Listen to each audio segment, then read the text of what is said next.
Hi friends, ట్రైమా TV ఇప్పుడు మీకు ఇన్స్టాగ్రామ్లో కూడా లభిస్తుంది. ట్రైమా టీవీ ఇన్స్టాగ్రామ్లో ట్రైమా టీవీ యూట్యూబ్కి భిన్నమైన వీడియోస్, పిక్చర్స్, న్యూస్, ఎంటర్టైన్మెంట్ అక్కడ ప్రొవైడ్ చేయబడతాయి. ట్రైమా టీవీలో ఉన్న విభిన్న కోణాలు మీరు ఆస్వాదించాలనుకుంటే ఇన్స్టాగ్రామ్లో ట్రైమా టీవీని కూడా మీరు ఫాలో కావచ్చు. విభిన్న రకాలైన ఇన్ఫర్మేషన్, అదే కాకుండా వీడియో షార్ట్స్, పోస్ట్స్ ఇవి వీక్షించి మిమ్మల్ని మీరు ఎడ్యుకేట్ చేసుకోవచ్చు. కావున మా ఇన్స్టాగ్రామ్ ఛానల్ని కూడా మీరు ఫాలో అవుతారు అని నేను ఆశిస్తున్నాను. ఇప్పుడు దేశంలో అతి ముఖ్యమైన న్యూస్ ఏమంటే, యూజీసీ ఒక చట్టం రూపంలో తన అభిప్రాయాన్ని వ్యక్తపరిచింది. ఆ చట్టం ఏమంటే, బడుగు బలహీన వర్గాలు, ఓబీసీస్, సప్రెస్డ్ క్లాసెస్ వీళ్లను వీళ్ళ ప్రాబ్లమ్స్ని చట్టరీత్యా కంపల్సరీగా సాల్వ్ చేయవలసిన అవసరం ఎంతైనా ఉంది అని యూజీసీ ఒక చట్టాన్ని తీసుకొని వచ్చింది. జనరలీ యూజీసీ వాళ్ళు చట్టాలు దేరు, ఫస్ట్ వాళ్ళ అభిప్రాయాలను ఒక పొలిటికల్ ఫోరంలో ఒక బాగా పేరుగన్న కమిటీ ముందో ఉంచి దాన్ని పబ్లిక్ డిస్కషన్లోకి పెట్టి తర్వాత చట్టం చేస్తారు. కానీ ఇక్కడ యూజీసీ బడుగు బలహీన వర్గాలు, ఓబీసీలు, ఇతర ఎక్స్‌ప్లాయిట్ చేయబడుతున్న వర్గాలు, ఆర్థికంగా చితకబడ్డ వర్గాలు, సిటీలో కాకుండా కొండ ప్రాంతాల్లో ఇప్పుడే జనావాసాల్లోకి వస్తున్న వర్గాలు, వీళ్లకు రిజర్వేషన్లు ఉన్న యూనివర్సిటీ లెవెల్స్ వచ్చే వరకు వాళ్ళకు అడ్మిషన్ దొరికిన వాళ్ళ వివక్షకు గురవుతున్నారు. ఈ వివక్షకు విభిన్న రూపాల్లో ఈ వివక్ష జరుగుతుంది. కాబట్టి ఇలాంటి బడుగు బలహీన, ఇప్పుడిప్పుడే జనావాసాల్లోకి వస్తున్న, ఎడ్యుకేట్ అవుతున్న వర్గాలకు ఈ ఎక్స్‌ప్లాయిట్ చేయకుండా వీళ్లకు న్యాయం జరిగేలా, యూనివర్సిటీలో చదువుకునేటప్పుడు న్యాయం జరిగేలా ఒక చట్టాన్ని తీసుకొని వచ్చింది. ఈ చట్టం ప్రకారం ప్రతి యూనివర్సిటీలో, హయ్యర్ ఎడ్యుకేషన్ ఇన్స్టిట్యూషన్స్లో వీళ్లకు జరిగే వివక్షపై ఒక కమిటీ ఉండాలి, ఒక బోర్డు ఉండాలి, ఒక రిడ్రెసల్ ఫోరం ఉండాలి. వీళ్ళ వివక్షను అర్థం చేసుకోవాలి. ఈ వివక్ష కాకుండా చూసే బాధ్యత ఈ చట్టం యూనివర్సిటీలకు అప్పగించింది. రోహిత్ వేముల ఇన్సిడెంట్ని ఇన్స్పైర్ చేసి దానివల్ల ఈ చట్టం రూపకల్పన జరిగింది. అయితే ఈ చట్టం ధ్యేయం బాగానే ఉంది, కానీ ఈ ధ్యేయం వల్ల ఇతర కులాలకు, ఇతర జాతులకు, సో కాల్డ్ ఫార్వర్డ్ కాస్ట్ వాళ్లకు ఈ చట్టం వల్ల ప్రాబ్లమ్స్ జనరేట్ అవుతాయి. యూనివర్సిటీలు ఒక రాజకీయ కాస్ట్ బేస్డ్ రణరంగంగా మారిపోతాయి. యూజీసీ జనరలీ ఒక సూచన చేస్తుంది. ఆ సూచన యూనివర్సిటీని బట్టి, అక్కడ పరిస్థితులను బట్టి ఆ సూచన అమలయ్యే ఛాన్సెస్ ఉన్నాయి. కానీ ఇక్కడ యూజీసీ డైరెక్ట్ ఒక చట్టాన్ని తీసుకొని వచ్చింది. ఆ చట్టం ప్రకారం బాధితుడైన ఈ నిమ్న వర్గాలకు చెందిన, ఈ వివక్షకు గురవుతున్న కాస్ట్ స్టూడెంట్స్ తమకు జరుగుతున్న వివక్షను ఒక కంప్లైంట్ రూపంలో ఆ యూనివర్సిటీ బోర్డుకు, కమిటీకి అందజేసి వాళ్ళ ప్రాబ్లం సాల్వ్ చేసుకోవచ్చు. ఇది చట్టబద్ధంగా తెచ్చిన అమెండ్మెంట్. ప్రాబ్లం ఇక్కడే వస్తుంది.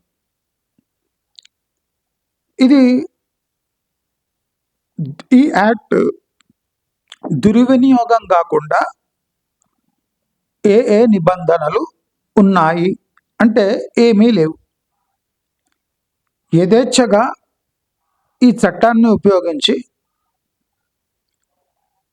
వాళ్లతో ఏం జరిగినా, ఫర్ ఎగ్జాంపుల్ ఒక ప్రొఫెసర్ ఈ అట్టడుగు జాతి వాళ్ళని లేదా ఈ ఇన్నేళ్ళు ఎక్స్ప్లాయిట్ చేసిన ఈ ఓబీసీస్ వీళ్ళనందరినీ, ఫర్ ఎగ్జాంపుల్ ఒక ప్రొఫెసర్ తక్కువ మార్క్స్ వేసిండు అనుకోండి. తక్కువ మార్క్స్ వేస్తే అసలు మార్క్స్ తక్కువ ఎందుకు వచ్చినాయి, నా ఆన్సర్ కరెక్ట్ ఉందా రాంగ్ ఉందా, లేదా నా ఆన్సర్ ఈ ప్రొఫెసర్కి ఎందుకు సరి అనిపించలేదు అని అడగకుండానే ఈ ప్రొఫెసర్ మేము ఈ కులానికి, ఈ వర్గానికి చెందిన వాళ్ళం కాబట్టి వివక్షకు గురి చేస్తున్నాడు, మార్క్స్ కావాలనే తక్కువ ఇస్తున్నాడు,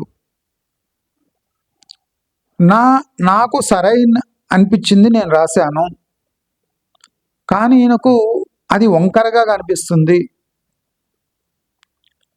నేను ఆన్సర్ నా అండర్స్టాండింగ్ బట్టి రాసిన, వేరే పిల్లలు రాస్తే ఇంతేసాడు, నేను రాస్తే ఇంతేసాడు, కాబట్టి వేరే పిల్లలకు ఎన్ని మార్క్స్ వేసాడో అన్ని మార్క్స్ నాకు కూడా వేయవలసిందే, ఇది వివక్ష కాదా అని కంప్లైంట్ ఫైల్ చేయవచ్చు. అదే కాకుండా క్యాంపస్లో ఈ ఫార్వర్డ్ కాస్ట్ స్టూడెంట్స్ వాళ్ళు ఏ వేగంతో, ఏ సఫిస్టికేషన్తో వెళ్తుంటారో ఆ సఫిస్టికేషన్లో ఈ బాధింపబడిన ఈ కాస్ట్ వీళ్ళకంతా సరైన పార్టిసిపేషన్ లేకుంటే, ఫర్ ఎగ్జాంపుల్ ఏదో ఒక గ్రూప్ ఫామ్ చేసిండ్రు, లేదా ఒక సోషల్ యాక్టివిటీ ఇచ్చిండ్రు, లేదా ఒక క్యాంపస్ యాక్టివిటీ ఇచ్చిండ్రు. ఈ క్యాంపస్ యాక్టివిటీలో ఈ ఓబీసీస్, అనగాడిన వర్గాల పిల్లలకు అంటే స్టూడెంట్స్కి సరైన ప్రోత్సాహకము, అంటే if they fail to compete with forward cost people, forward cost students, అది కూడా వివక్షలాగే చూడవచ్చు. అంటే ఎబిలిటీ లేకున్నా ఎబిలిటీ ఉన్న వాళ్లకు అంటే భయపడి మార్క్స్ వేయాలి, భయపడి కమిటీల్లోకి తీసుకోవాలి, గ్రూప్స్లో వాళ్ళకు ప్రాధాన్యత ఇవ్వాలి. అది కాకుండా వీళ్ళు చదవకపోతే ఎక్స్ట్రా ప్రెషర్ వేస్తే అది ఒక ఎక్స్‌ప్లాయిటేషన్ కింద లేదా ఒక ఒత్తిడి కింద నమోదై ఆ ప్రొఫెసర్లు, ఆ యూనివర్సిటీపై కేసులు నమోదవుతాయి. అదే కాకుండా తోటి స్టూడెంట్స్ పై కూడా కేసులు నమోదవుతాయి. అంటే ఒకరి వివక్షని ఆపడానికి ఎంతోమంది అగ్రవర్ణ కులస్తుల ఫ్రీడమ్ హరింపబడుతుంది. వీళ్ళు కావాలని కేసు వేస్తే అది కావాలని వేసిన కేసు అని ప్రూవ్ కావడానికి ఒక 2 సంవత్సరాలు పడుతుంది. ఇది చట్టం గనక ఇది క్రిమినల్ లాగా మారుతుంది. ఒక సివిల్ అండ్ క్రిమినల్ యాక్ట్ లాగా మారుతుంది. సివిల్ అంటే for example general exploitation, general వివక్ష సివిల్ అయితే, ఈ కొట్టడము, తిట్టడము, దూషించడము ఇవన్నీ క్రిమినల్ యాక్ట్ కింద నమోదవుతాయి. సో ఇప్పుడు యూనివర్సిటీలు చదువు కన్నా ఎక్కువ ఈ నిమ్న వర్గాలు, ఈ ఓబీసీలు, ఈ అణగారిన వర్గాల అంటే వాళ్ళ హ్యాపీనెస్ కోసం పాటుపడే యూనివర్సిటీలుగా మారిపోతాయి. అంటే వీళ్ళని బుజ్జగిస్తూ కూర్చోవాలి, ఎక్కడ వీళ్లకు హాని కలగకుండా చూసుకోవాలి. అంటే కంటి రెప్పని ఎలా కాపాడుకుంటారో అలా కాపాడుకోవాలి. ఇది యూనివర్సిటీల బాధ్యత. ఒక స్టూడెంట్ యొక్క ఎబిలిటీ, ఆయన స్టాండర్డ్, ఆయన యూనివర్సిటీలకు ఎన్ని మార్క్స్కి క్వాలిఫై వచ్చాడో, వాళ్ళు ప్రస్తుతానికి యూనివర్సిటీలో ఎలా చదువుకుంటున్నారో, అసలు ఎందుకు చదువు అబ్బుతలేదో, ఎందుకు ఆత్మహత్య చేసుకుంటున్నారో, ఎందుకు కోర్సు మధ్యలోనే వదిలిపెట్టి వెళ్ళిపోతున్నారు. ఇప్పుడు ఏమవుతుంది, టోటల్ సీట్స్ అలొకేటెడ్ టు ఎస్సీస్, ఎస్టీస్, ఓబీసీస్, వీళ్ళు సీట్ పొంది యూనివర్సిటీలో జాయిన్ అయ్యి ఆ కోర్సులు ఎంత అంటే స్ట్రెయిన్ వేస్తున్నాయి అంటే, వీళ్ళు ఏమో అనుకొని ఐఐటిలో చేరితే ఆ కోర్సు స్టార్ట్ కాగానే వీళ్ళకు షాక్ తగిలినట్టు తగ్గుతుంది. ఎందుకంటే తక్కువ అంటే మార్క్స్తో ఈ ఐఐటీస్లో ఎంట్రీ తీసుకోవచ్చు, కానీ ఆ కోర్సు కంప్లీట్ చేయడానికి high level IQ and sophisticated skills కావాలి. అది వీళ్ళకు ఉండదు, న్యాచురల్లీ ఉండదు. ఎందుకంటే తక్కువ మార్క్స్కి క్వాలిఫై ఐఐటీలో, ఐఐఎంలో లేదా టాప్ లెవెల్ రీసెర్చ్ ఇన్స్టిట్యూట్స్లో పోతే అక్కడ 99%, 95% స్కోర్ చేసిన పిల్లలు వస్తారు.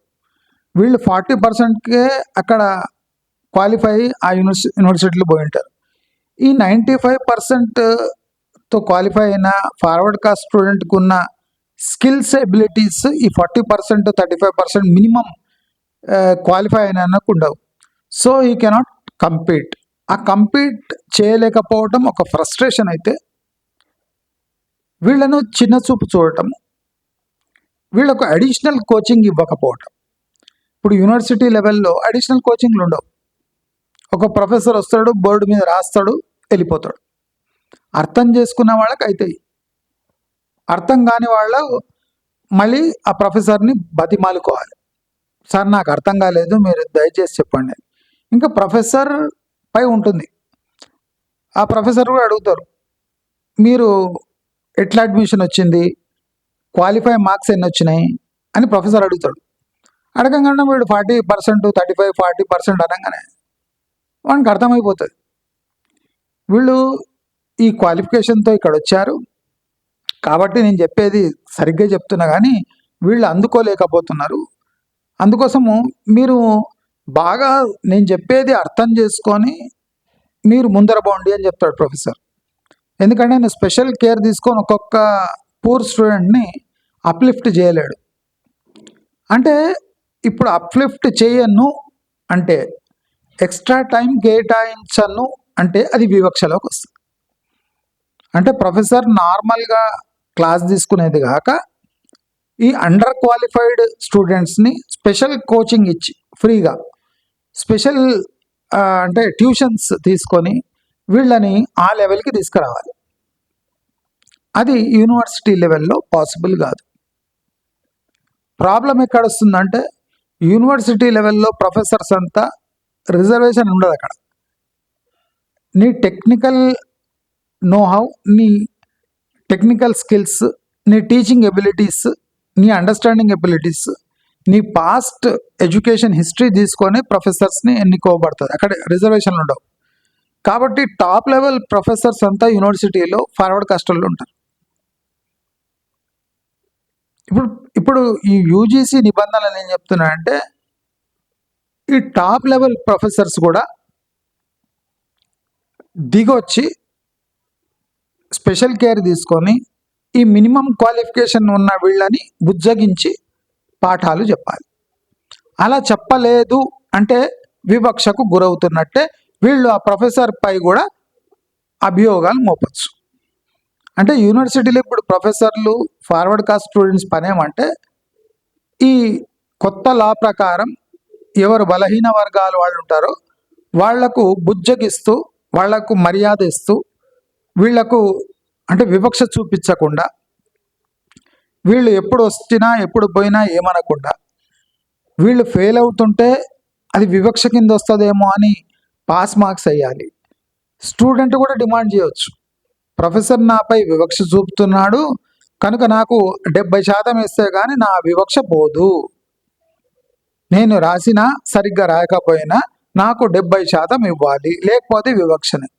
మరి నీవు రాయలేదు కదా అంటే నాకు క్లాస్లో అర్థం కాలేదు, అందరితో పాటు నాకు చెప్పటం వల్ల నేను మళ్ళీ మళ్ళీ అడిగితే టైం లేకపోవటం వల్ల నాకు ఈ క్వశ్చన్కి ఆన్సర్ రాలేదు కనుక ఇది ప్రొఫెసర్ తప్పే, ఆయన స్పెషల్ కోచింగ్ నాకు ఇవ్వలేదు కనుక ఇది ప్రొఫెసర్ తప్పే, కాబట్టి ప్రొఫెసర్ 70% వేసి పుణ్యం కట్టుకోవాలి అని కేసు కూడా వేయచ్చు.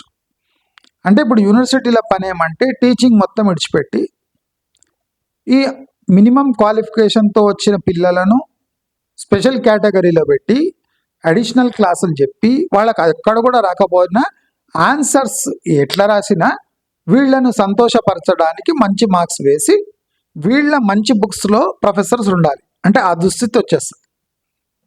కాబట్టి ఇక్కడ స్టూడెంట్స్ కూడా ఎడ్యుకేషన్ చేస్తున్నారు. చదువుకోవడానికి యూనివర్సిటీకి పోతే వీళ్ళ తప్పు లేకున్నా వివక్ష చేస్తున్నారు, ఆ మాట అన్నారు, ఈ మాట అన్నారు, మమ్మల్ని వాళ్ళతో తీసుకుపోతలేరని మీరు కేసులు వేస్తే మేము చదువుకోకుండా ఈ కేసులు ఫేస్ చేయాలన్నా?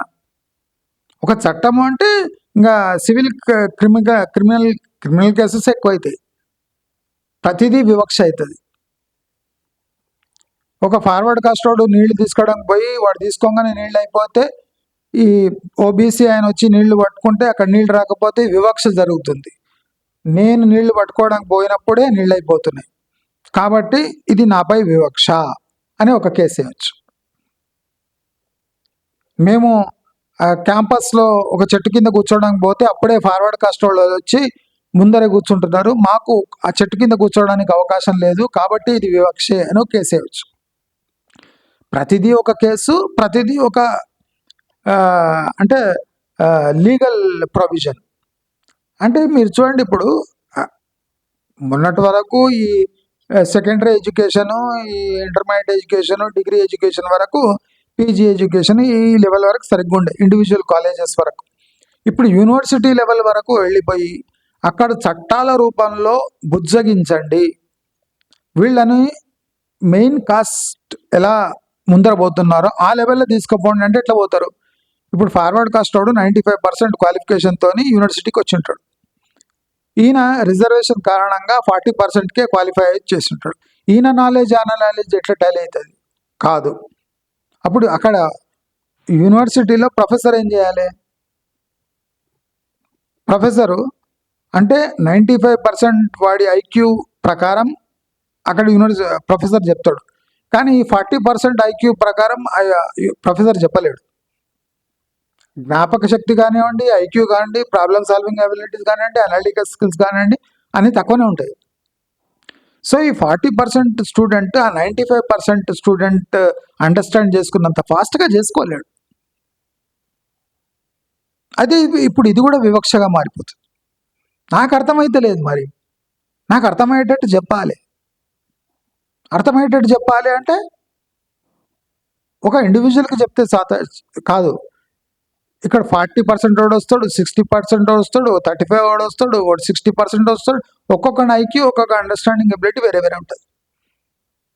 నేను ఓబీసీ కనుక, నేను బ్యాక్వర్డ్ క్లాస్ కనుక, నాకు ఆ 40% వచ్చాయి కనుక నేను కూడా 95% స్టూడెంట్తో పాటు వెళ్ళాలి అనుకుంటే అది ప్రొఫెసర్తోనే సాధ్యం.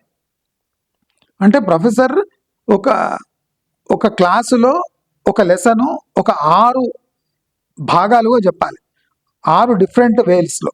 అంటే ఇక్కడ 60, 40, 30, 60 ఇట్లా ఉంటారు కదా, వీళ్ళకి కూడా అర్థం కావాలి, ఆ 95% వాడు కూడా అర్థం కావాలి, లేకపోతే వివక్ష. అంటే ఇలాంటి అంటే ఇంకా మన ఎడ్యుకేషన్ మొత్తం స్టోన్ ఏజ్కి పోయేంత సిచ్యువేషన్ ఏర్పడుతుంది ఇప్పుడు వివక్ష అంటారు. వివక్ష, చిన్న చూపు, పట్టించుకోకపోవడము, ఇవన్నీ చాలా విచిత్రంగా ఉంటాయి. మా బాబు చదివే కాలేజీలో మా బాబు ఒకడే ఫార్వర్డ్ కాస్ట్, 2 బీసీలు ఉన్నారు. మిగతా వాళ్ళంతా రిజర్వేషన్తో, అంటే వాళ్ళకు ఇంట్రెస్ట్ ఉన్నా లేకపోయినా కాలేజ్ స్కాలర్షిప్స్ కోసం వీళ్ళనంతా అడ్మిషన్ చేసుకున్నారు. వీళ్లకు గవర్నమెంట్ స్కాలర్షిప్స్ వస్తాయి. ఆ స్కాలర్షిప్ డబ్బులు కాలేజీకి కట్టేస్తున్నారు. క్లాసు అటెండ్ గారు, వాళ్ళు మళ్ళీ ఊళ్ళో పోయి కూర్చుంటారు. వాళ్ళంతా హాస్టల్ విద్యార్థులు. ఎవడు హాస్టల్లో ఇవాడు ఉంటాడు, రేపు వెళ్ళిపోతాడు ఊరికి. ఎగ్జామ్ ఉన్నా అంటే ఇంటర్నల్ ఎగ్జామ్స్ రాయరు. ఈవెన్ అంటే ప్రాక్టికల్ కోర్సెస్ చేయరు, ప్రాక్టికల్స్కి రారు, క్లాసెస్ అటెండ్ చేయరు. హైదరాబాదులోకి వచ్చి ఇక్కడ క్యాటరింగ్ దాంట్లో పనిచేస్తున్నారు, కొంతమంది ఆటో నడుపుకుంటున్నారు, కొంతమంది వేరే ఇసుక ఆ వ్యాపారం చేసుకుంటున్నారు. అంటే హైదరాబాద్కి వచ్చి ఆ స్కాలర్షిప్ డబ్బులు కాలేజీకి కట్టేసి వీళ్ళు ఇక్కడ హాస్టల్లో ఉంటూ లేదా బయట ఎక్కడైనా ఉంటూ కాలేజీకి రాకుండా వేరే వ్యవసాయాలు చేసుకుంటున్నారు. కొంతమంది ఊరికి పోయి ఎంజాయ్ చేస్తున్నారు. అంటే ప్రాక్టికల్ ఎగ్జామ్స్ కూడా రాయడానికి రెడీగా లేరు. వాళ్ళు అంటున్నది ఏమంటే, మేము గవర్నమెంట్ ఇచ్చిన స్కాలర్షిప్ డబ్బులు మీకు ఇస్తున్నాం, మేము వచ్చినా రాకపోయినా, అంటే క్లాస్ అయితే ఖాళీ ఉంటుంది కదా, మేమేం రాము, మేము ఊళ్ళల్లో ఉంటాము, మేము ఎంజాయ్ చేస్తుంటాము, మేము ఇక్కడ వేరే బిజినెస్ వేరే జాబ్స్లో చేరిపోయినాము, క్యాటరింగ్ ఇక్కడ రోజుకి 500 వస్తాయి, మేము కాలేజీకి రాము, మేము పైసలు కడతాం, మీరు ఎగ్జామ్స్ ఎట్లా పాస్ చేపిస్తారో మాకు తెలియదు, పాస్ చేసుకోండి. అంటే ఇప్పుడు కాలేజ్ ఫర్ ఎగ్జాంపుల్ మా బాబుకు స్పెషల్ కేర్ తీసుకొని చెప్పే అవసరమే లేదు. ఎందుకంటే క్లాస్లో ఎవడు వచ్చినా వాళ్ళకేం అర్థం కాదు, వాడు ఎవడు రాడు, కొంతమంది రారు, కొంతమంది ఎగ్జామ్ ఉంది రాయి అంటే రాయరు, ఓన్లీ ఫైనల్ ఎగ్జామ్ రాస్తారట. వాళ్ళు ఏం రాస్తారు? ఫైనల్ ఎగ్జామ్ రాస్తారు. కనుక ఆ క్లాసులలో లెక్చరర్స్ వచ్చి ఏం చేయాలి? మెజారిటీ పీపుల్ ఊళ్ళలో ఉన్నారు, బయట వ్యవసాయాలు చేసుకుంటున్నారు. కొంతమంది హాస్టల్లో ఫుడ్ దొరుకుతుంది, ప్రాపర్ ఫుడ్, టిఫిన్ భోజనాలు దొరుకుతాయి, ఇంట్లో దొరకవని హాస్టల్లో ఉండే పిల్లలు ఉన్నారు. వాడు హాస్టల్లోనే ఉంటాడు కానీ కాలేజీకి రాడు, పక్కకే హాస్టల్, వాడు రాడు, వాడు వచ్చినా పండుకుంటాడు వచ్చి. అంటే ఇప్పుడు ఒక లెక్చరర్ వచ్చి చెప్పాలి అంటే మెజారిటీ ఎవడు పట్టించుకోకపోతే ఇంకా లెక్చరర్ ఏం చెప్తాడు? ఇంకోటి ఉంటుంది, వివక్ష ఎట్లుంటుంది అంటే ఫార్వర్డ్ కాస్ట్, బాబు నీకు అన్నీ వచ్చి కదా, ఇంకా నేనేం చెప్పాలి? మీ 3, 4 మేము చెప్పాలా? మీరు చదువుకోండి, మీకు అన్నీ వచ్చు కదా. అంటే మేము ఫీజు కట్టినాం కానీ స్ట్రెంగ్త్ లేదు. స్ట్రెంగ్త్ ఉంది, అందరు ఊళ్ళలో ఉన్నారు. ఒకడు కూలికి పోయిండు, ఒకడు ఇక్కడ వచ్చి ఆట నడుపుతున్నాడు, ఒకడు క్యాటరింగ్లో చేరిండు, ఇంకోటి బియ్యం వ్యాపారం చేస్తున్నాడు. కానీ వీళ్ళు ఇంటర్ క్వాలిఫికేషన్. ఇంకా ఎంపీసీలో ఇంకా ధీరులు ఉన్నారట, ఒకడు రానేలేరట, 10-15 మంది. వచ్చిండు ఇక్కడ ఫుల్ ఎంజాయ్ చేస్తుండ్రు. ఇక్కడ హాస్టల్లో ఉండరు, ఎక్కడో బయట ఫ్రెండ్ రూమ్లో ఉంటారు, బయట బాగా తింటారు బిర్యానీలు. హైదరాబాద్ లైఫ్ ఎంజాయ్ చేయడానికి హైదరాబాద్కి వచ్చి చదువుకున్నట్టు చేస్తున్నారు. వాళ్ళకి స్కాలర్షిప్స్ వస్తున్నాయి, వాళ్ళు కాలేజ్ ఫీజు కట్టేస్తున్నారు. They are enjoying their life. కానీ ఎవరు రియలీ ఇంట్రెస్టెడ్ ఉన్నారో, ఆ సబ్జెక్ట్ చదివే వాళ్ళు ఉన్నారో, వాళ్ళ పరిస్థితి ఏమి అంటే వివక్షకు గురవుతున్నారు. ఈ ముగ్గురు నలుగురికి ఏం చెప్పాలి మేము? అసలు స్ట్రెంత్ రానే రాదు, ఫీజా కట్టేసిండ్రు, రైతు బంధు రాగానే సీదా తీసుకొని వచ్చుడు, హాస్టల్ ఫీజులు కట్టేసుడు.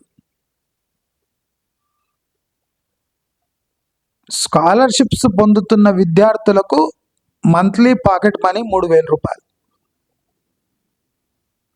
అంటే బడుగు బలహీన అతి పేద కుటుంబాలకు అని ప్రభుత్వం స్కాలర్షిప్స్ ఇస్తే ఆ స్కాలర్షిప్ కట్టేసి మంత్లీ 3,000 రూపీస్ ఉట్టి జేబు ఖర్చులకు ఇచ్చిపోతుండ్రు తల్లిదండ్రులు. మా బాబుకు నేను ఇప్పటివరకు పాకెట్ మనీ ఇవ్వలే. ఒక 20 రూపీస్ ఇస్తే వాడు 6 months నుంచి అట్లనే 20 రూపీస్ అట్లనే ఉన్నాయి. కానీ వీళ్లకు వాళ్ళ ఫాదర్ ఎవరైనా వచ్చి ఊరి నుంచి వచ్చి 3,000 చేతిలో పెట్టిపోతాడు ప్రతి నెల ఖర్చులకు ఉంచుకొని.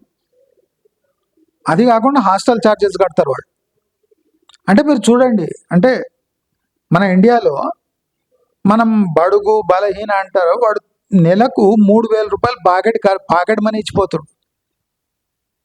వాళ్ళు ఫిలిం పోతారు, బుక్ మై షోలో బుక్ చేసుకొని పిక్చర్ చూసి వస్తారు. వాళ్ళు స్టూడెంట్స్ థియేటర్లో పాప్కార్న్ తింటారు, కానీ ఫీజు కట్టడానికి డబ్బులు లేవు. స్కాలర్షిప్స్ ప్రభుత్వం నుంచి తీసుకొని కాలేజెస్కి ఇచ్చి మళ్ళీ డ్రెస్సులు కొనుక్కుంటారు. మళ్ళీ బయట డ్రెస్సులు, కాలేజ్ డ్రెస్సులు తూచ తప్పకుండా వేసుకుంటారు. ఆ కాలేజ్ డ్రెస్సులు కాలేజ్ 2,000 3,000 నోటుకు వచ్చినట్టు అమ్ముతున్నారు. అంటే బడుగు బలహీన వర్గాల వాళ్ళు ఈజీగా 3,000 పెట్టి 4,000 పెట్టి డ్రెస్సులు కొనుక్కుంటారు. ఎందుకంటే వాళ్ళకి చెప్తుండ్రు మా కాలేజీలో డ్రెస్ కంపల్సరీ డాడీ అని చెప్పేసి అంటే చెప్తూ ఆయన వస్తాడు, ఊరి నుంచి వస్తాడు, వచ్చి 3,000 కట్టేసి వెళ్ళిపోతాడు. 3,000 ఎందుకు ఒక సింగిల్ షర్ట్ ప్యాంటుకు అంటే అవేం లేవు. డ్రెస్ అంటే డ్రెస్ వేసుకోవాలి, నిగనిగలు ఆడాలి పిల్లగాడు అటెండెన్స్ చూస్తే ఏం లేదు, వాడు ఉండనే ఉంటాడు. వాడు క్లాస్లో డ్రెస్ తీసుకుంటాడు, బుక్స్ తీసుకుంటాడు, టైంకి స్కాలర్షిప్ డబ్బులు కాలేజ్ కట్టేస్తాడు, హాస్టల్ డబ్బులు హాస్టల్ కట్టేస్తాడు, మంత్లీ 3,000 రూపీస్ పాకెట్ మనీ తీసుకుంటాడు, హైదరాబాద్లో ఎంజాయ్ చేస్తాడు. ఇప్పుడు ఆ ప్రిన్సిపాల్ మొన్న వచ్చి టోటల్ క్లాస్లో మీరు ఎంతమంది పాస్ అయ్యే ఎబిలిటీ ఉంది మీకు అంటే ఒక 4 నిలబడ్డారు. 25-30 మందిలా 4 నిలబడ్డారట. అంటే మేము పాస్ అవుతామని కాన్ఫిడెన్స్ ఉన్నాడు. మిగతా వాళ్ళంతా కూర్చొని ఉన్నారు. ఏమైంది అంటే మేము గ్యారంటీ ఫెయిల్ సార్ మేము. ఎట్లనే చేసి సెకండ్ ఇయర్లో ఉంటుంది కదా సార్, సెకండ్ ఇయర్లో చూద్దాం సార్ అంటున్నాడు. ఫీజు కట్టలేని పిల్లలకు 3,000 రూపాయలు ప్రతి నెల పాకెట్ మనీ ఇచ్చే తండ్రులు ఉన్నారు. రైతు బంధు తీసి డైరెక్ట్ హాస్టల్ ఫీజు కట్టేటోళ్ళు ఉన్నారు. రైతు బంధు వచ్చిందంటే హాస్టల్ ఫీజు, ఖరీదైన డ్రెస్సులు, ప్రతి ఒక్క పిల్లగాని చేతిలో 15-20 వేలు స్మార్ట్ ఫోన్. వీళ్లకు కాలేజ్ ఫీజు కట్టడానికి రాదని ప్రభుత్వం టోటల్ కాలేజ్ ఫీజు ఇచ్చేస్తుంది, ఎడ్యుకేషన్ రియంబర్స్మెంట్ ఇస్తుంది. ఇప్పుడు కాంగ్రెస్ గవర్నమెంట్ వచ్చినాక రియంబర్స్మెంట్లు కొద్దిగా ప్రాబ్లం అవుతున్నాయి, కానీ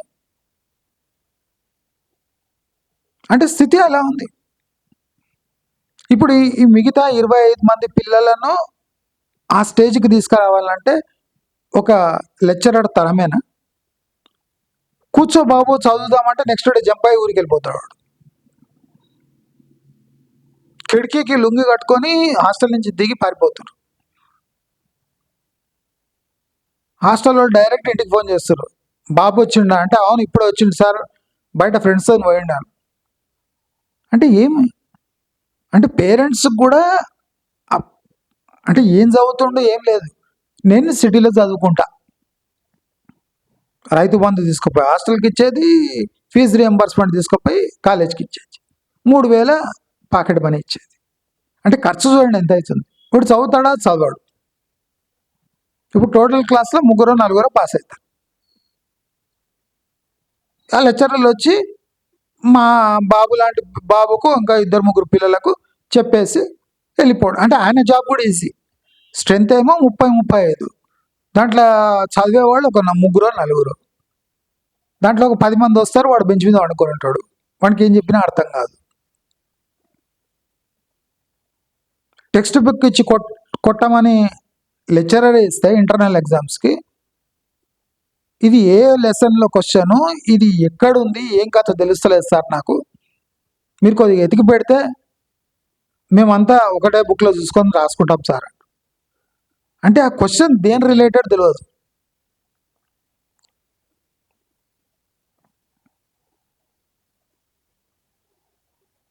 ఒకడు మిస్ అయ్యి ఫస్ట్ ఇయర్లో ఎగ్జామ్లో సెకండ్ ఇయర్ పేపర్ వస్తే వాడు సెకండ్ ఇయర్ పేపర్ మొత్తం రాసేసిండట.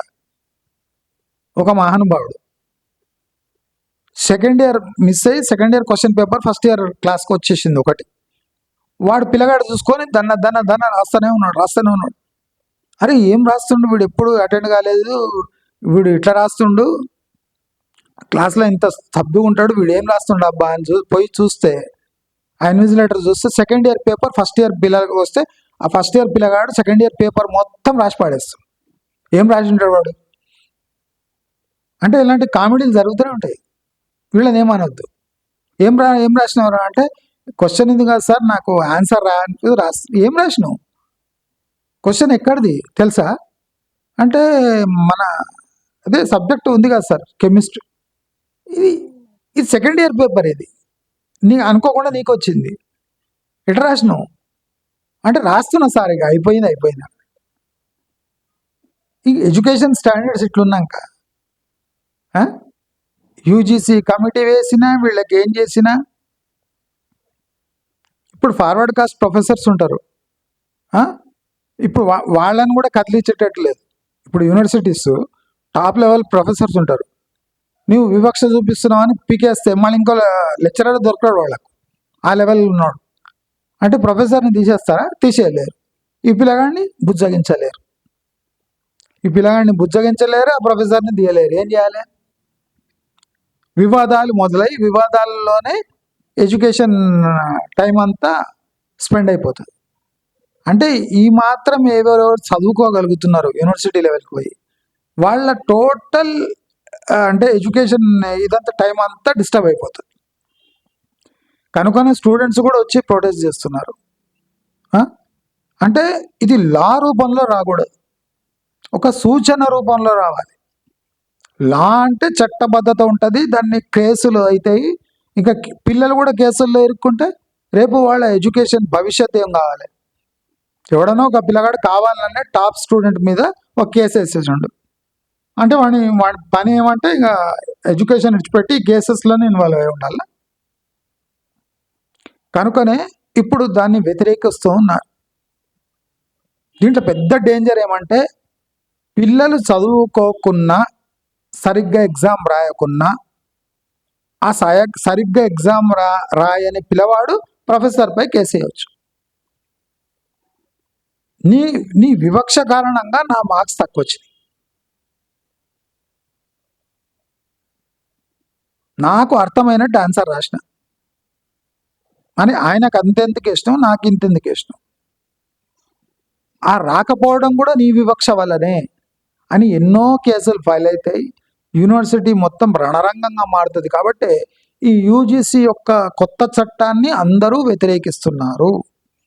మరి సుప్రీంకోర్టు దీనిపై తదుపరి విచారణలో ఏ అంశాలపై డిస్కస్ చేస్తుందో, అసలు ఈ చట్టంగా మారుతుందో ఒక సూచనగా మిగిలిపోతుందో మనం అందరం వేచి చూడాలి అని అందరినీ కోరుకుంటూ, ఇది అమలైతే ఒక సూచన ప్రాయంగా అమలైతే దాన్ని అందరూ స్వాగతిస్తారు.